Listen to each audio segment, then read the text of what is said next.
Alright, hello everyone, and thank you for tuning in once again to the Black Box Podcast. BBOR, Black Box Online Radio. Now on this channel, I've begun to follow the case of JonBenet Ramsey, perhaps one of the most, famous, unsolved murders in, definitely of the last 30 years, but perhaps in all of American history. And we've explored kind of the general overview and the introduction, and then also the Burke Ramsey murder theory, that JonBenet was murdered by her brother, Burke. But today let's zone in on a different one. Let's explore the Patsy Ramsey murder theory. I was just watching a documentary that was made by two guys named Darnay Hoffman and Michael Peel. And they pretty much, composed an argumentative documentary that the murder was committed by Patsy Ramsey. And they even have, somebody, one of the investigators, whose name has escaped me, but he's presenting the hypothesis, in which he calls not a theory, but a hypothesis, meaning that it's not super widely received at the time, that the murder was committed by Patsy Ramsey. I say that the overwhelming largest things associated with this are the handwriting samples, the ransom note. What kind of discussion would we be having about the Patsy Ramsey theory if we were not talking about the handwriting? And to give you just sort of the most honest answer that I can, I'm not convinced. I'm not convinced that that's hers. However, after you go through all the words, matched up side by side, I would say that I'm only not convinced by a hairline. I mean, we're talking, it would just, if I just get the scale tipped a little more in one direction, I would really say yes, definitively, Patsy Ramsey wrote that note and was associated with the murder of her own daughter, JonBenet. Now, one of the big things about this is, though, when you look at the individual letters compared to one another, that is when it really looks like Patsy Ramsey is the author of the note.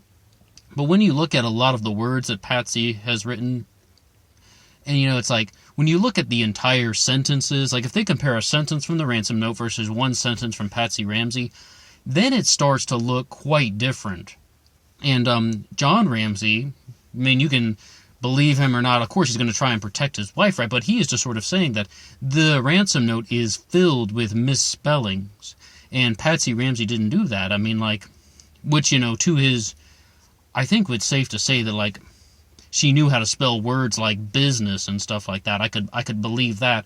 So what do we make of these sort of misspellings? Is this the work of somebody who was, not a good speller? Or is this just, someone who was involved with the murder of their own daughter and they're panicking? I don't really put any stock in the note that, John Ramsey made some other comments about how this, Patsy's handwriting isn't as sloppy as the one in the ransom note.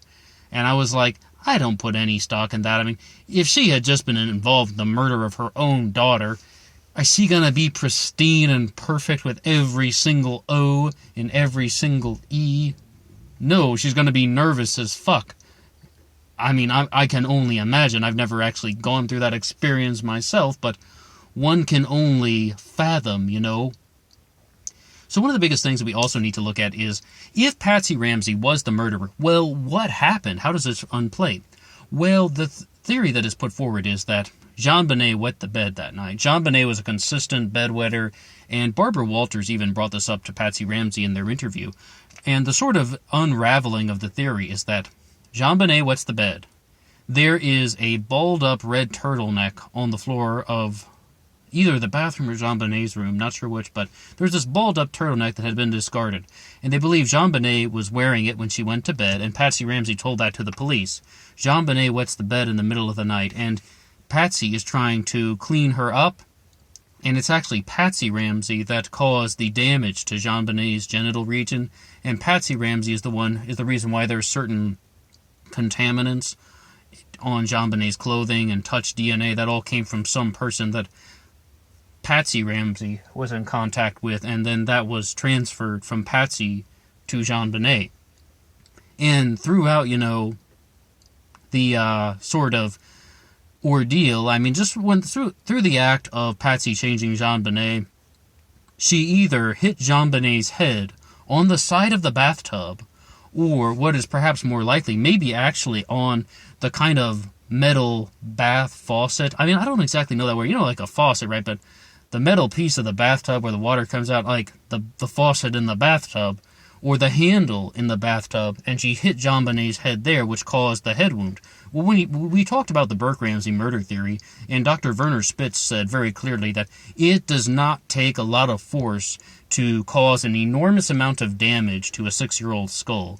Their bones are not completely developed in their head. Like, a 9-year-old kid could have struck her with a flashlight and caused that 8.5-inch crack in her skull. So, if Patsy Ramsey, an adult, hit JonBenet's head against either the side of the bathtub or the bathtub faucet, or the handle for the water on the bathtub, that could have caused the crack in the skull.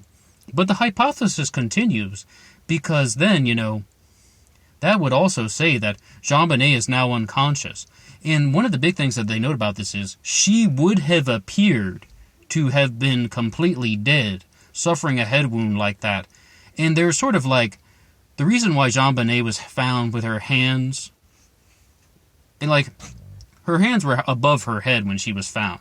Her hands were above her head when she was witnessed by Detective Linda Arndt. The reason why is because her hands weren't tied behind her back. Her hands were tied in front of her. It was not done to bound the child. It was done just to be sort of like a stage thing. And also, the rope goes over the sleeves of what JonBenet was wearing, and it was just like they were really trying to say that if they had actually been trying to tie up a child before who was conscious and who was aware and who had any sort of ability to fight back and struggle, the rope would not have been tied over the sleeves. It would have been tied directly against the skin, because the kid's struggling, and they were just like, the kid was struck first.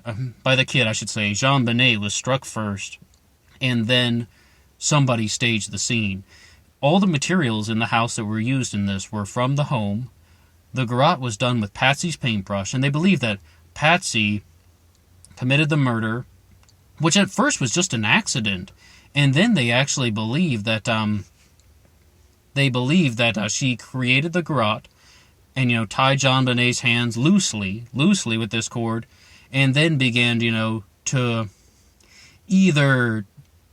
The real thing is, they think that they saw that Patsy saw a small sign of life in JonBenet, that she either exhaled a breath, or she saw a little bit of a heartbeat, which they do say, though, that JonBenet wouldn't necessarily have been killed by the head wound, but she would have appeared to have been dead.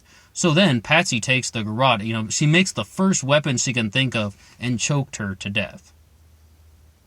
Or she would choke her, and the combination of the head wound, the garrote, these things were to make sure JonBenet was died. And I know that came out in a very jumbled, misspoken way, but the sort of things they were saying in this documentary was, it went from an accident into a murder. It went from an accident into a murder. Now let's talk about challenging this theory. Alright, you've heard everything. Patsy wrote the note. She hit JonBenet's head against some hard object, or possibly Patsy even picked up the flashlight.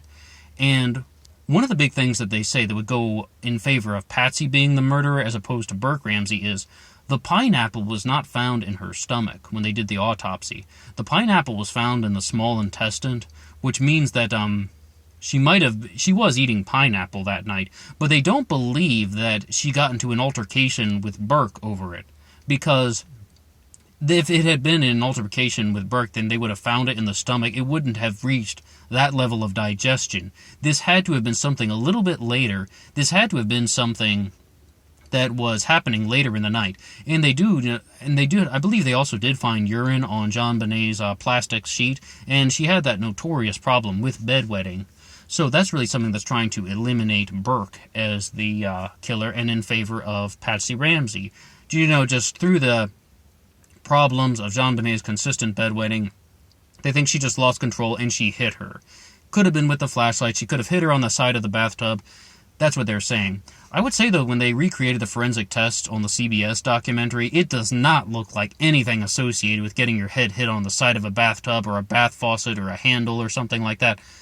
The flashlight looks like a very, very, very culpable murder weapon because the similarities in the way that she was struck.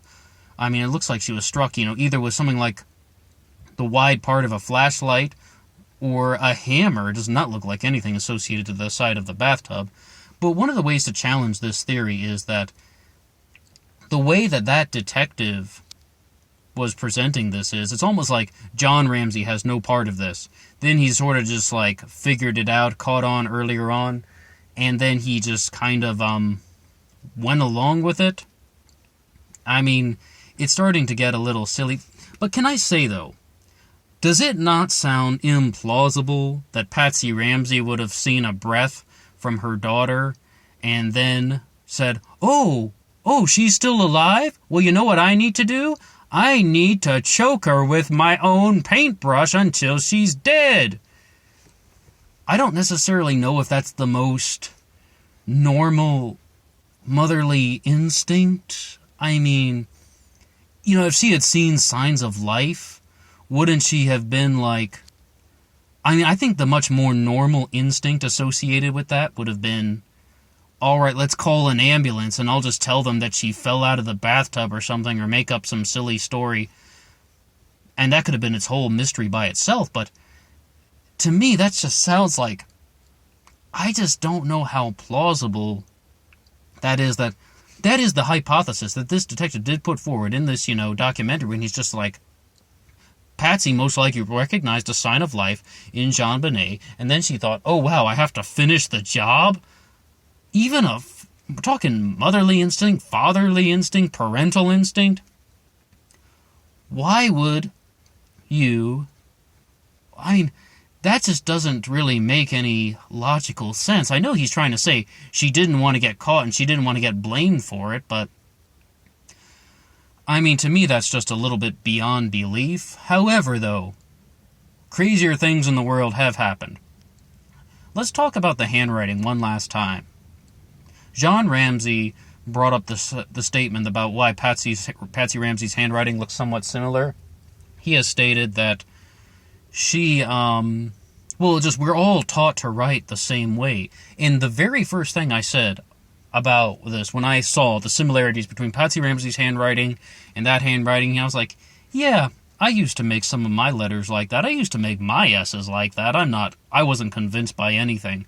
Because, and that's kind of true, because we learn, the same way to write in school, and we all have somewhat of a similarity in our own handwriting. I'm not going to lie, though. Patsy has more than just a few similarities with this. She has just more than a few similarities with the handwriting sample. Like I said, I'm still not convinced that it's hers. I'm not 100% certain that Patsy Ramsey wrote the ransom note. I'm kind of 51% no, 49% yes. And, that still means 51% no. It's just also, the whole notion of DNA. The people who, the judge who exonerated John and Patsy Ramsey were coming at it from the perspective of, this DNA did not just get triggered from John or Patsy just touching JonBenet and transferring it.